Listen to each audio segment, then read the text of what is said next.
Bueno, buenos días para todos. Así como nos decía Elías, qué bueno poder cantarle a un Dios santo y no lo merecemos, pero Él nos santifica y nos llama a la santificación. Como recordarán, estamos considerando el libro de Tesalonicenses, así que les invito a abrir la Biblia allí en el libro de Tesalonicenses, quiero decirlo bien una vez por lo menos.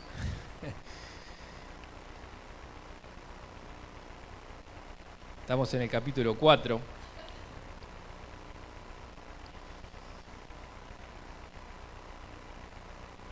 Y vamos a tocar un tema hoy que la palabra nos manda, ¿no? El pasaje manda, el pasaje bíblico manda. Entonces, lo que nos toca hoy es un tema muy importante, la santidad, especialmente en el aspecto sexual.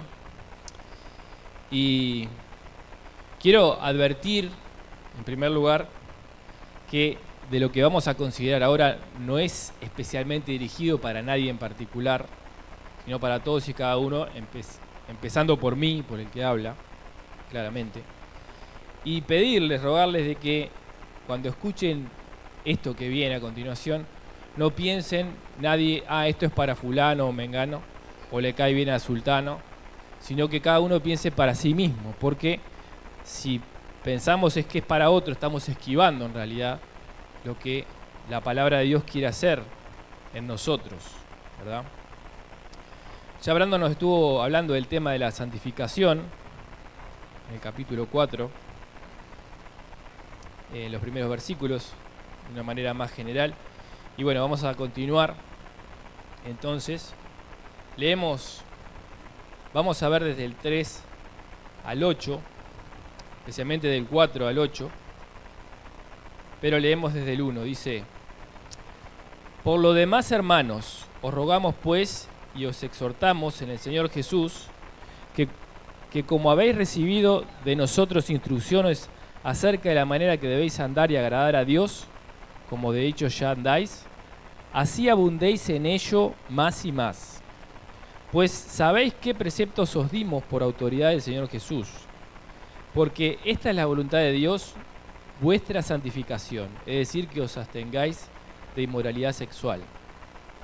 Que cada uno de vosotros sepa cómo poseer su propio vaso en santificación y honor, no en pasión de concupiscencia como los gentiles que no conocen a Dios. Y que nadie peque y defraude a su hermano en este asunto, porque el Señor es el vengador en todas estas cosas, como también antes os lo dijimos y advertimos solemnemente. Porque Dios no nos ha llamado a impureza, sino a santificación. Por consiguiente, el que rechaza esto no rechaza a hombre, sino a Dios que os da su Espíritu Santo. Bueno, en primer lugar vamos a ver que se plantea allí en el versículo 3, santificación versus fornicación. Como dice, inmoralidad sexual, esto que leí es la versión de las Américas. Y la palabra ahí es porneia, de donde viene pornografía, fornicación. Y se refiere a algo general, todo tipo de lo que es inmoralidad sexual. No solamente adulterio, sino todo tipo de inmoralidad sexual.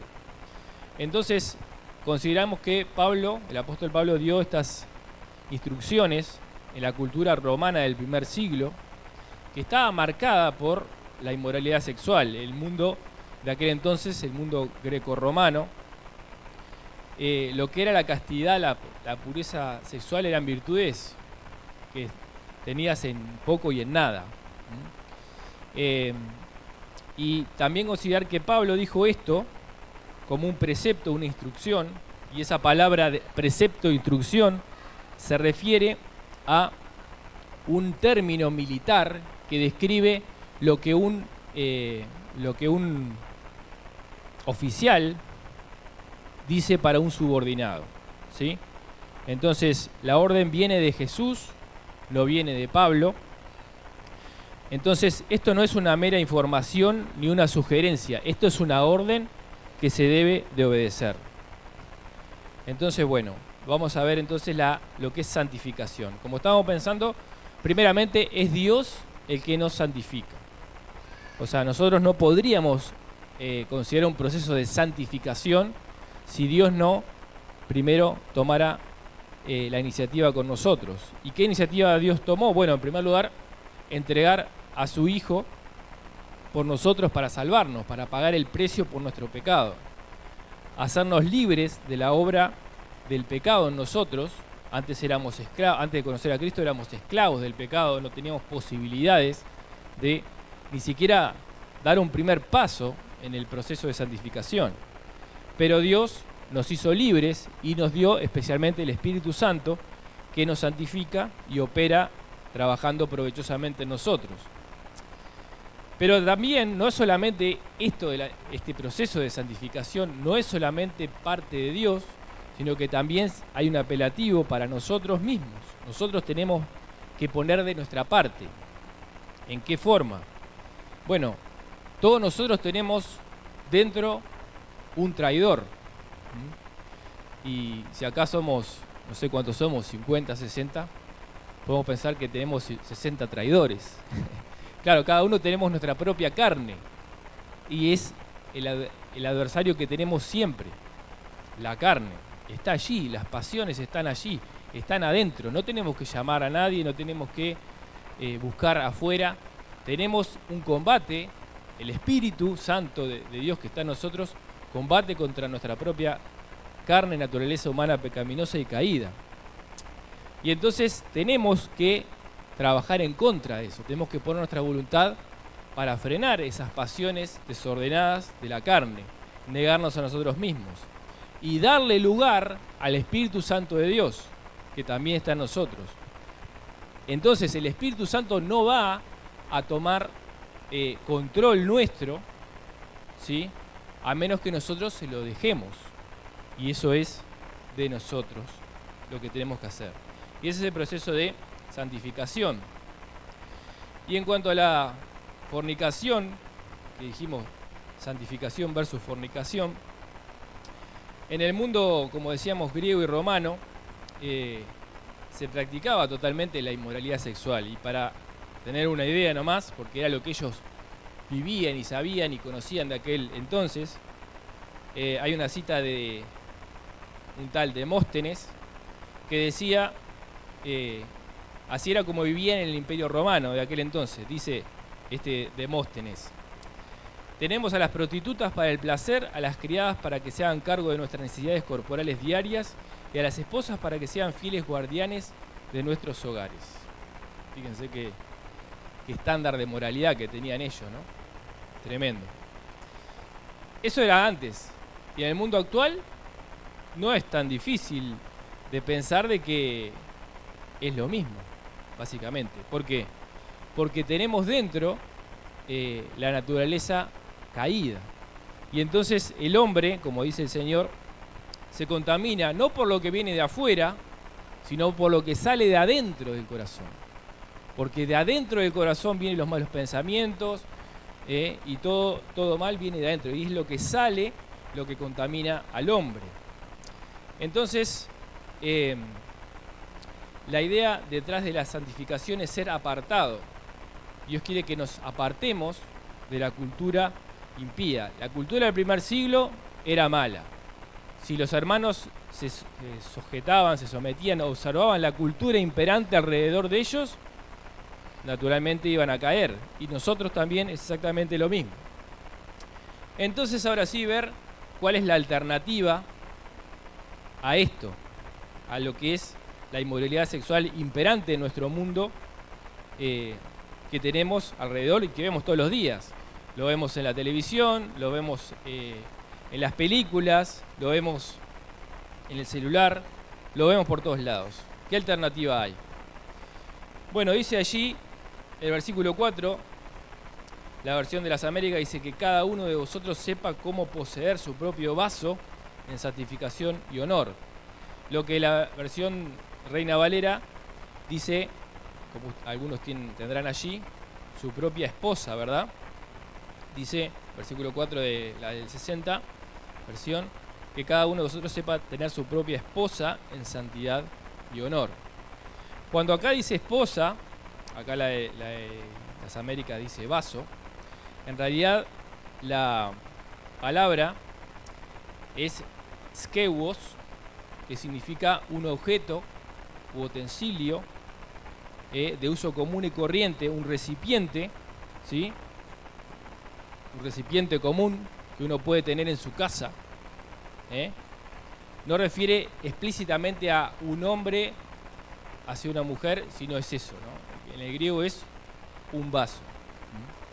Y entonces claramente la versión de 60 plantea como que, pensando en el hombre, bueno, el hombre tiene que buscar la santificación, bueno, teniendo una esposa, y eso está respaldado por otros versículos.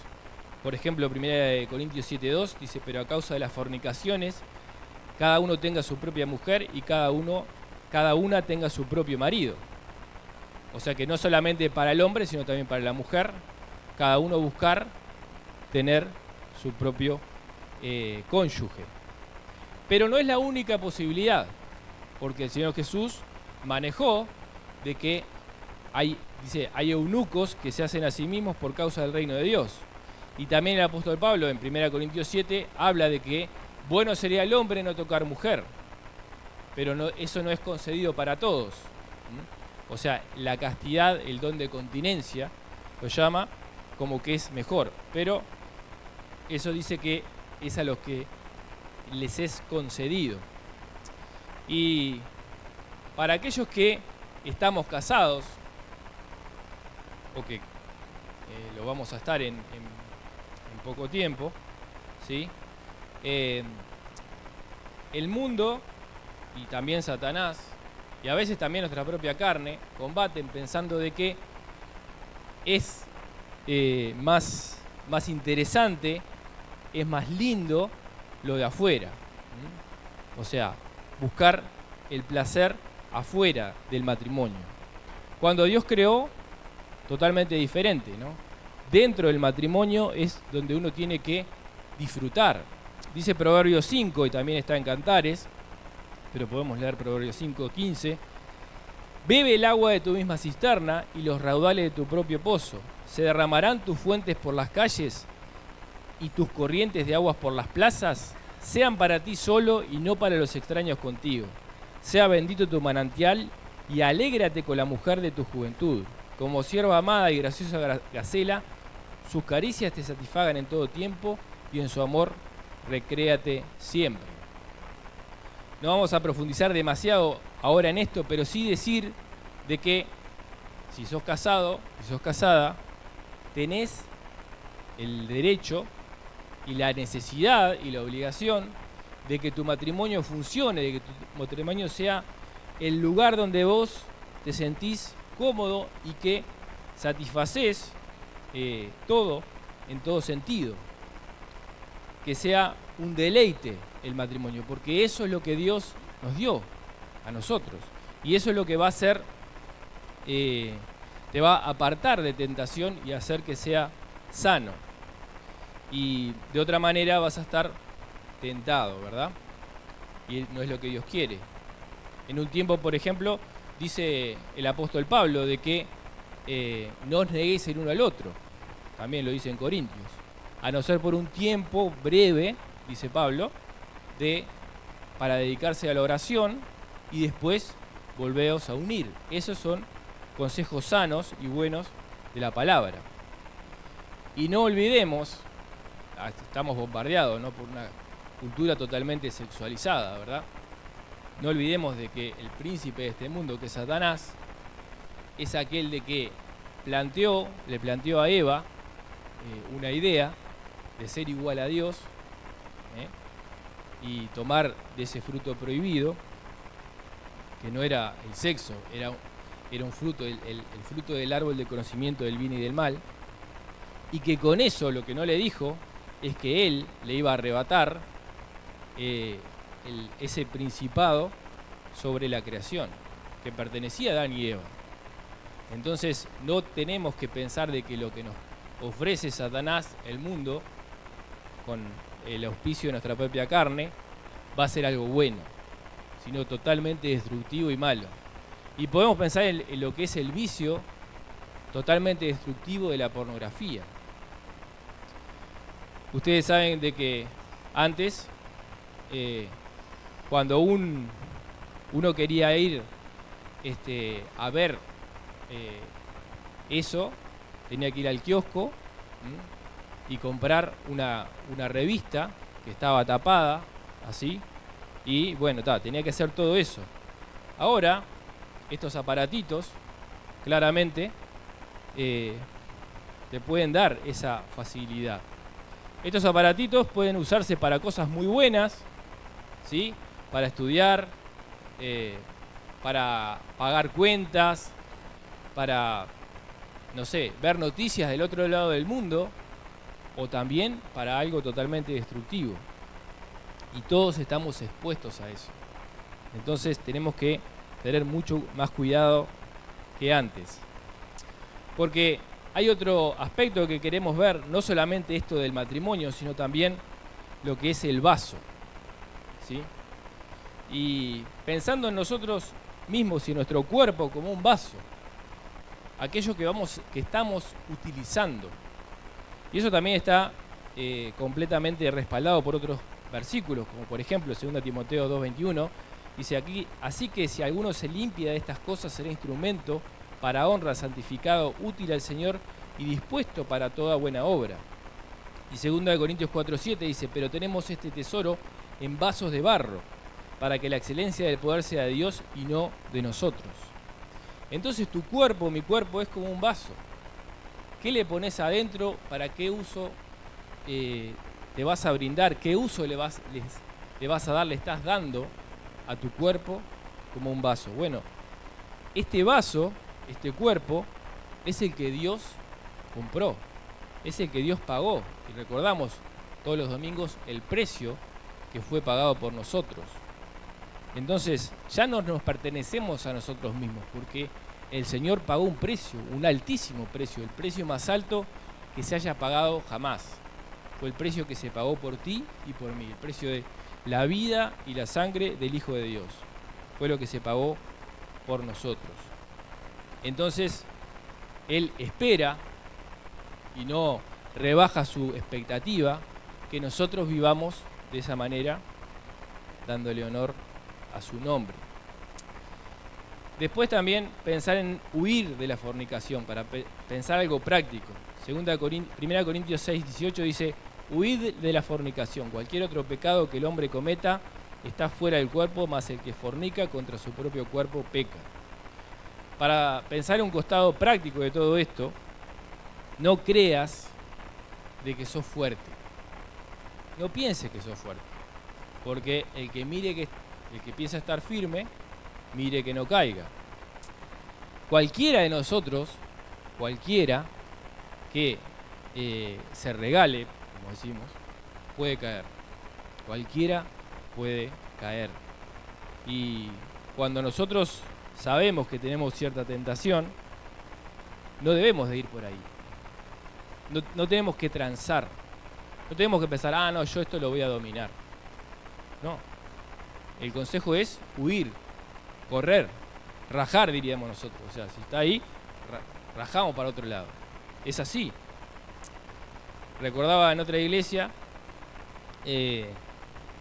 cuando uno a veces con los jóvenes les da ahí algún papelito como decir, bueno, ¿de qué tema querés que tratemos? A los adolescentes, ellos escriben. Y había alguna que decía de los gustos, ¿no? Y claro, no de los gustos del jugolín, del tan, del clay, sino era el gusto de la tentación, lo que a uno le gusta de otras personas, ¿verdad? Y eso no es malo en sí mismo, eso es normal y natural. Es normal que el varón le guste las chicas y que las chicas le gusten los varones. Eso es lo normal, lo natural. Ahora el tema es cómo controlar eso. ¿Qué hace uno con respecto a eso? Y por amor a Cristo debemos de tomar distancia de las relaciones que nos puedan llevar a la fornicación y al adulterio. Eso es lo que tenemos que hacer en este proceso de santificación que el Señor nos llama a tener. El estado en que no debemos estar, ¿sí? Vemos ahí que dice, versículo 5, no en pasión de concupiscencia como los gentiles que no conocen a Dios. No vivir en pasión de concupiscencia.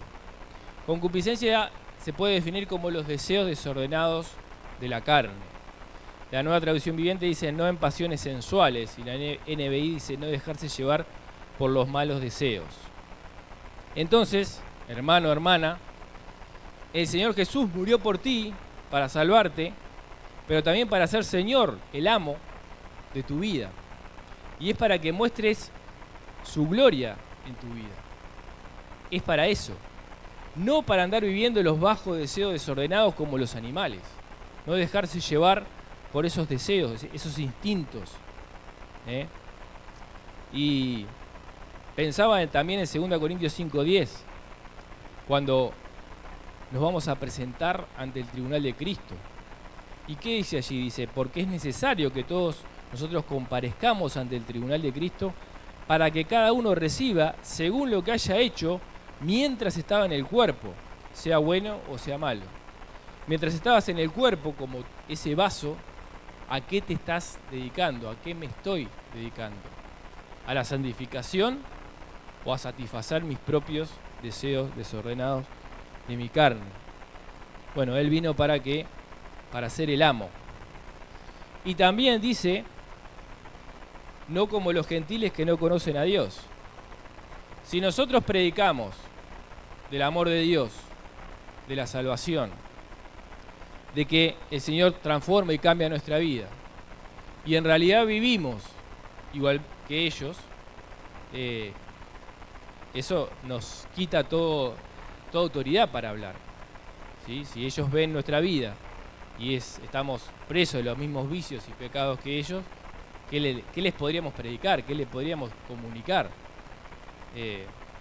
A no ser decirle, bueno, te predico a Cristo, el que salva y transforma al otro, pero no a mí. O sea, no tiene valor eso, ¿verdad? Primero, obviamente, como dice el Señor, primero es ver por uno mismo, ¿sí? Primero solucionar lo de uno. El Señor pagó con su sangre, nos compró para que vivamos de una manera que sea digna de Él. Y no podemos predicar ni bajar ese estándar, porque ese es el estándar de la palabra. No podemos conformarnos con menos, ¿sí? No podemos conformarnos con menos. Menos sería indigno de Él. Pero pensar en esto, ¿no? Que dice, como los gentiles que no conocen a Dios. No pensar de que somos gran cosa nosotros mismos, no pensar de que somos más inteligentes, más capaces, o sea, que Dios nos eligió porque somos sus favoritos y somos algo especial por nosotros mismos. No, Dios nos quiso, nos amó por gracia, por no merecimiento, no lo merecíamos. Y la diferencia en sí está en que justamente nosotros conocemos a Dios. Y cuando conocimos a Dios, el Señor vino a nuestro corazón, a nuestra vida, y nos transformó. Y eso tiene que notarse, ¿sí? Tiene que verse. Es decir, la diferencia entre yo y el vecino o el compañero de trabajo que está viviendo en toda esta inmoralidad es que yo conozco a Dios. No es más que eso. Es decir, si él conoce a Dios, puede ser perfectamente estar en el mismo proceso de santificación que yo, ¿sí? No nos creamos la gran cosa, por decirlo así, como dice, ¿no? El que se cree elevado, bueno, Dios se va a encargar de bajarlo, ¿no? Ahora, lo que sigue, versículo 6, es una fuerte advertencia de la palabra. Dice que nadie peque y defraude a su hermano en este asunto, porque el Señor es el vengador de todas estas cosas, como también os lo dijimos y advertimos solemnemente. Entonces, una fuerte advertencia contra abusar y defraudar en esto. ¿Y por qué pensar en que es una defraudación? ¿Sí? Bueno, por varios motivos. Evidentemente, el hermano, la hermana que está casada o casado, que engaña, defrauda a su cónyuge. El tercero que se entremete en ese matrimonio también abusa y violenta esos límites sanos. El creyente, que es desprolijo para con los de afuera, abusa y defrauda al cuerpo de Cristo. Y el que no guarda esa santidad afecta al resto del cuerpo, porque somos miembros los unos de los otros. Efesios 4:25 dice que porque sois miembros los unos de los otros. Entonces es un argumento fuerte que se establece acá, el no defraudar ni agraviar en nada al hermano, al cuerpo de Cristo. Y eso era parte de la sociedad, eso era algo común. Y por eso es tan fuerte esto, ¿no? Los miércoles estamos estudiando el libro de Levítico. Y en el libro de Levítico hay un concepto muy importante que es descubrir la desnudez, no descubrir la desnudez. El tema de descubrir la desnudez, literalmente lo dice así, no descubrir la desnudez de tu padre, etcétera, da una lista, ¿verdad? Pero pensar en que descubrir la desnudez es algo reservado para el matrimonio. Entonces, un límite claro y sano es que nosotros no debemos descubrir nuestra desnudez a nadie más, y que tampoco deberíamos consumir cuando alguien más, y esto especialmente para los varones, pero no solamente, está lleno de eso, ¿sí?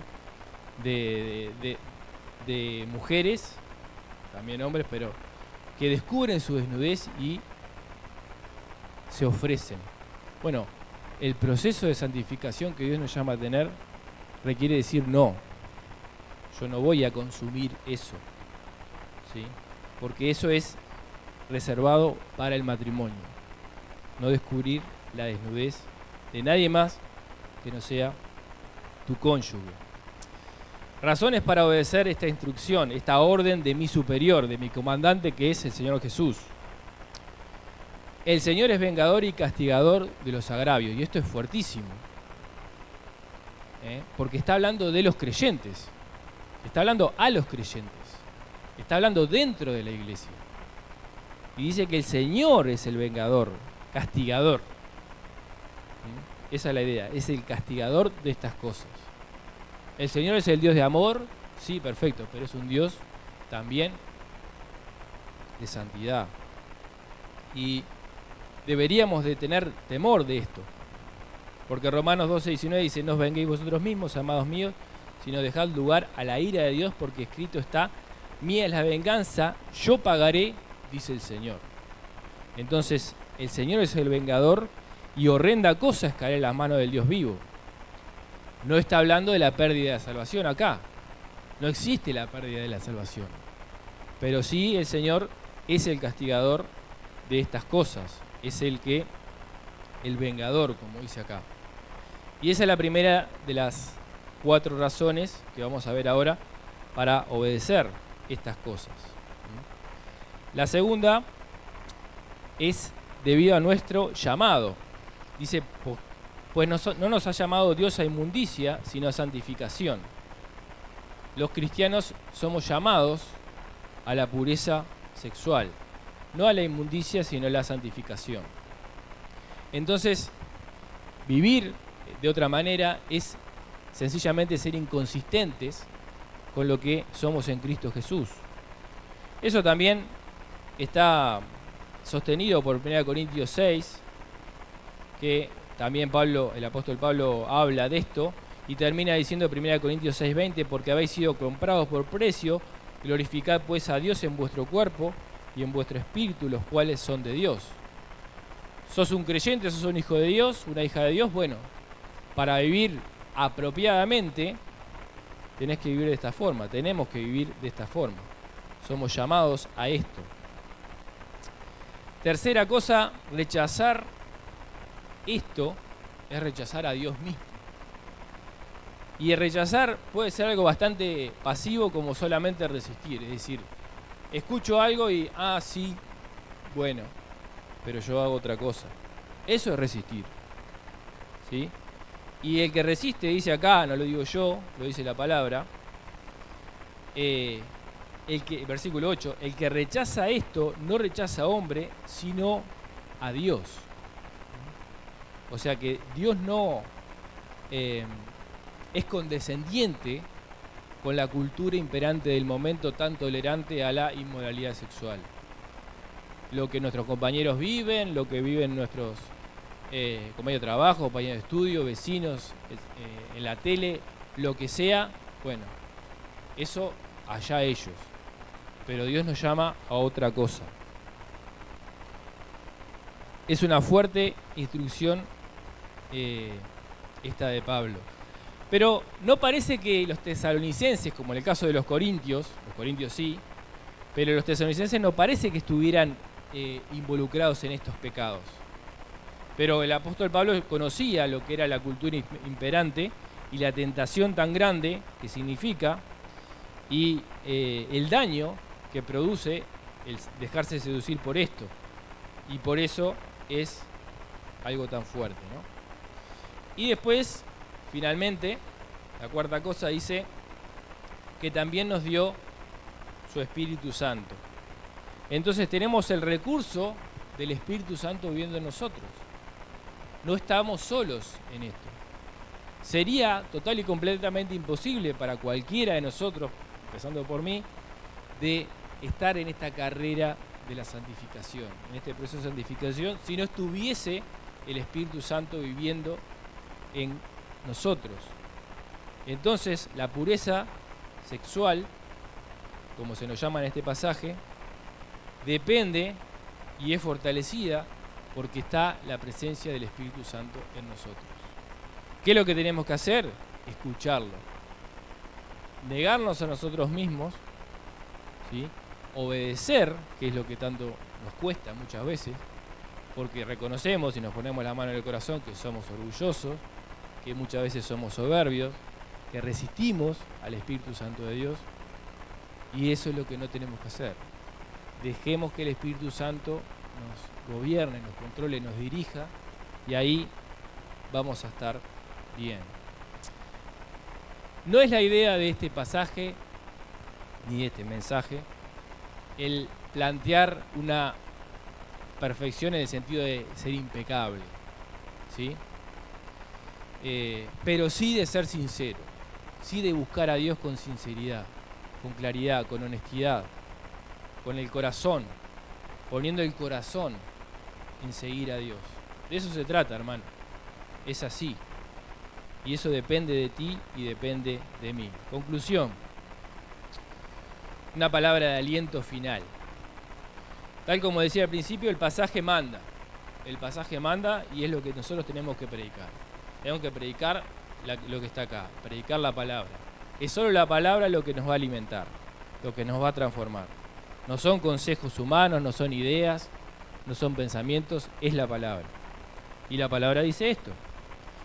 Pero un mensaje de aliento, especialmente para quien pueda considerarse a sí mismo su vida y se halle que ha quebrantado, que ha fracasado en este camino, en este proyecto, en este proceso de santidad.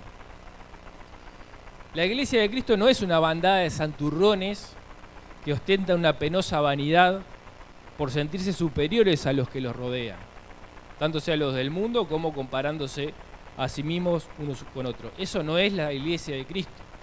Eso no es. La Iglesia de Cristo es un hospital espiritual donde los pecadores han sido redimidos y disfrutan de la gracia, el perdón y restauración que Cristo da. Entonces, esta gracia, perdón y restauración en Cristo está disponible y vigente al día de hoy.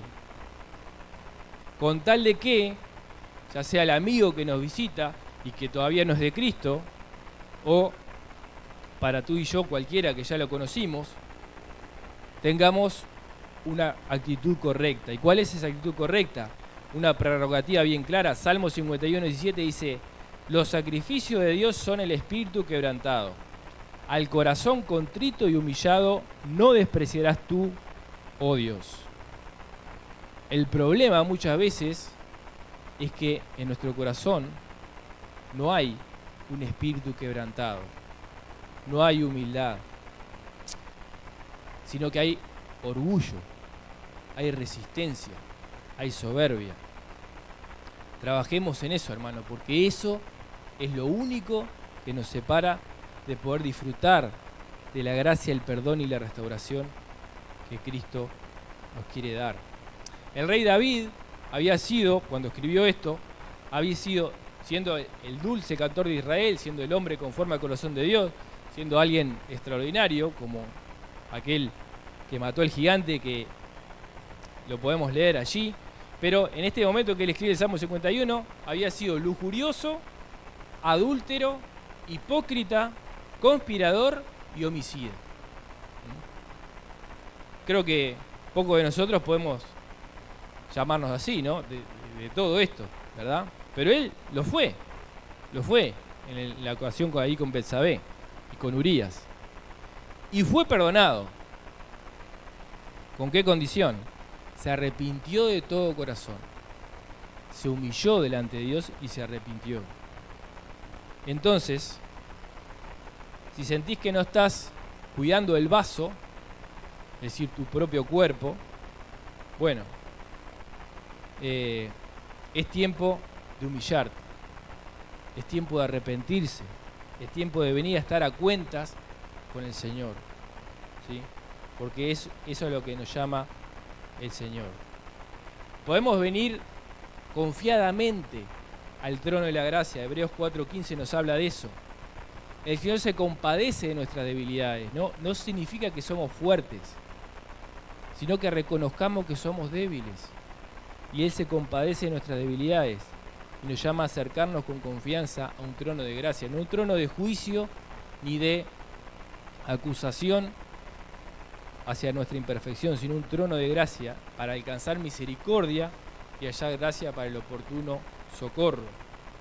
Hay un llamado del Señor: venid a mí, dice luego, y estemos a cuenta. Si vuestros pecados fueren como la grana, como la nieve serán emblanquecidos. Si fueran rojos como el carmesí, vendrán a ser como blanca lana. Eso es lo que quiere hacer el Señor.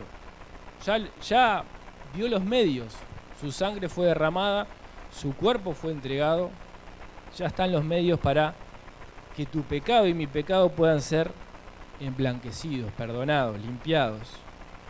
Miqueas 7:19 nos llama también: volverá a tener misericordia de nosotros, sepultará nuestras iniquidades y hallará en lo profundo del mar todos nuestros pecados. Qué precioso esto, ¿no? Poder ver el mar inmenso, profundo, y pecado está allá, en el fondo del mar, lejísimo, precioso. Entonces, para terminar ya, amigo que nos visitas y que quizás no tienes a Cristo como tu Salvador, si pensás que morís hoy, ¿qué pasa? ¿Vas al cielo? ¿No vas al cielo? ¿Pensás que por venir a la iglesia? ¿Pensás que por portarte bien? No es así. Ven a Cristo, Él te llama para perdonarte. Arrepentite de tus pecados, confía en Cristo, recibilo como Salvador y Señor de tu vida, y Él te va a dar la paz, el perdón, la reconciliación, la gracia y la vida eterna.